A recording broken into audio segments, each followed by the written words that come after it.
Hello everyone, I'm Brazen Eagle, and thank you for joining me here. So today we have an article from Fox News.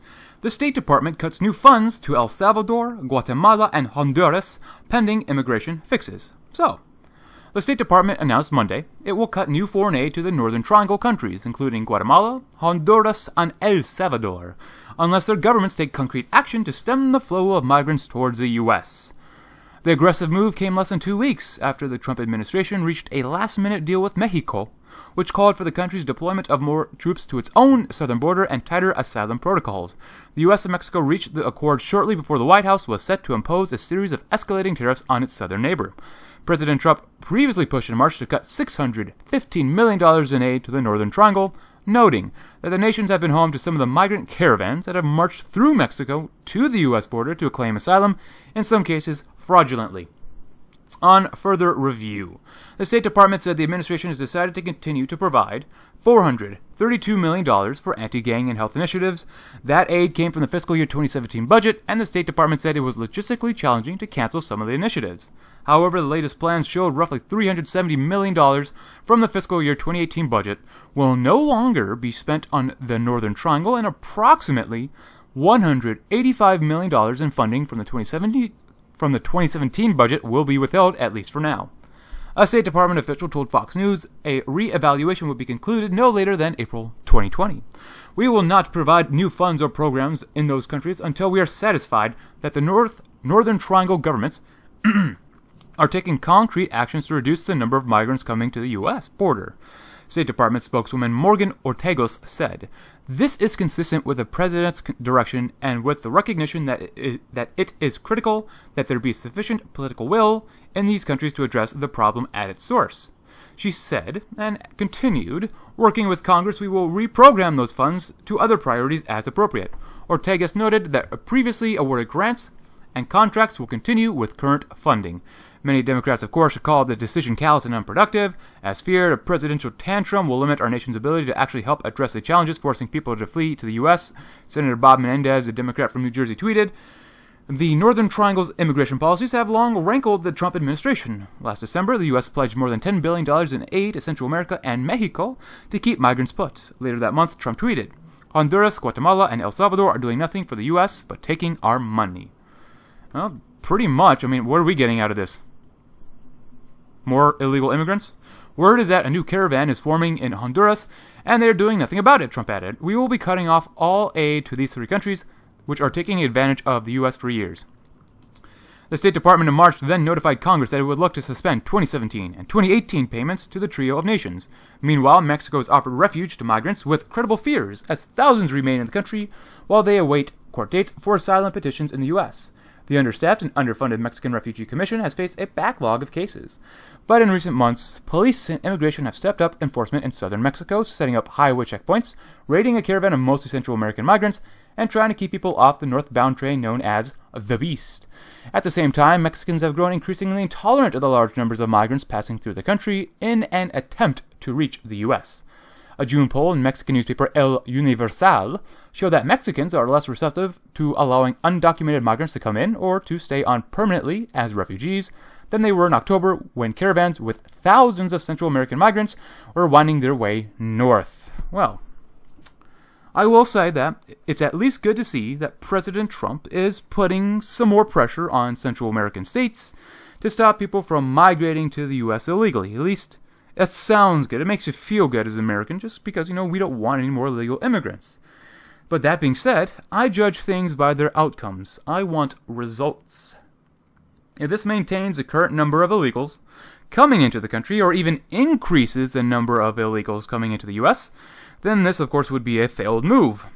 And then, so be it.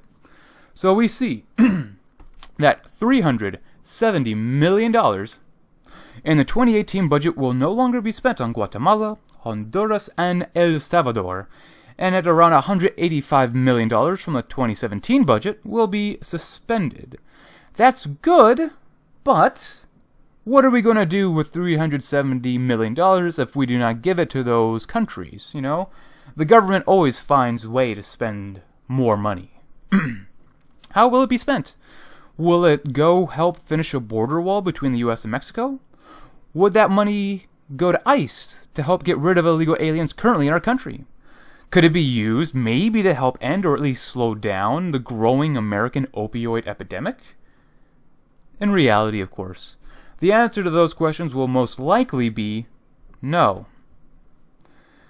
Of course, now I will bring up the total amount of foreign aid to all nations across the world that the U.S. gives out.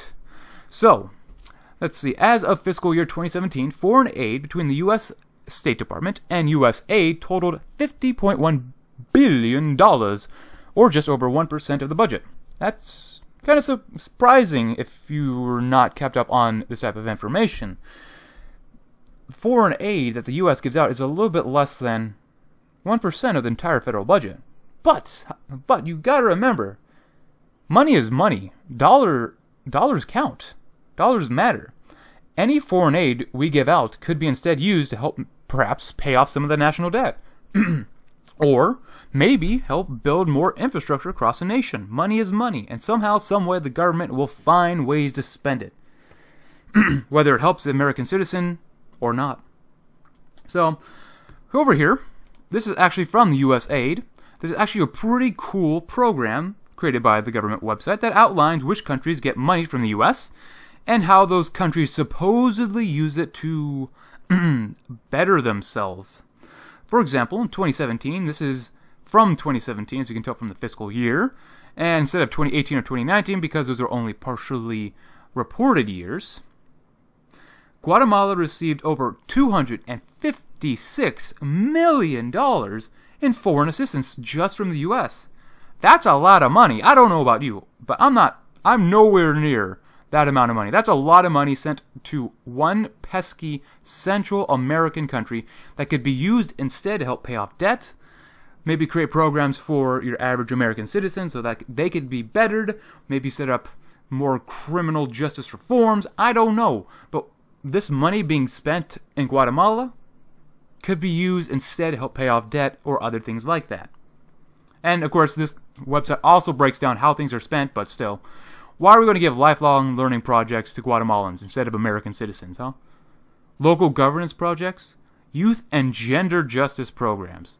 Sounds like we could use some of this money for our own criminal justice programs for ourselves.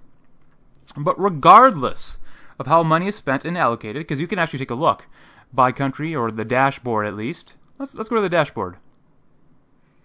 You can see the entire world, all this money we're giving out. We're giving $23 million to Mongolia. We're giving the People's Republic of China $47 million. We're giving, of course, Iraq about $3.7 billion. Ethiopia over $1.1 billion as well. And Colombia, surprisingly, a little more than $500 million.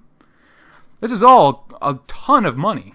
But, regardless of how this money is spent and allocated, reality remains the same. We must live with reality, because if we do not, we're going to find ourselves not in a good position. But our southern border, as well as our country overall, has a growing infestation of illegal aliens. We just do. It's unfortunate, but we gotta accept reality for what it is. Illegal aliens come here and use our systems like leeches, and it costs us billions of dollars as well as jobs and lives. That is an absolute fact that some people here in the United States just do not like to hear. Only through establishing a reputation in which we enforce our borders with strong consequences for perpetrators or ending the welfare state will illegal immigration stop. Those are the only two options you have if you want to protect American lives as well as stopping the flow of illegal immigration. Only way. There have to be consequences. But until then, we allow illegal immigration to continue. But with that in mind, thank you very much for watching. If you want to check this out for yourself, it's in the link in the description below. I'm Brazen Eagle, and I hope you have a great day.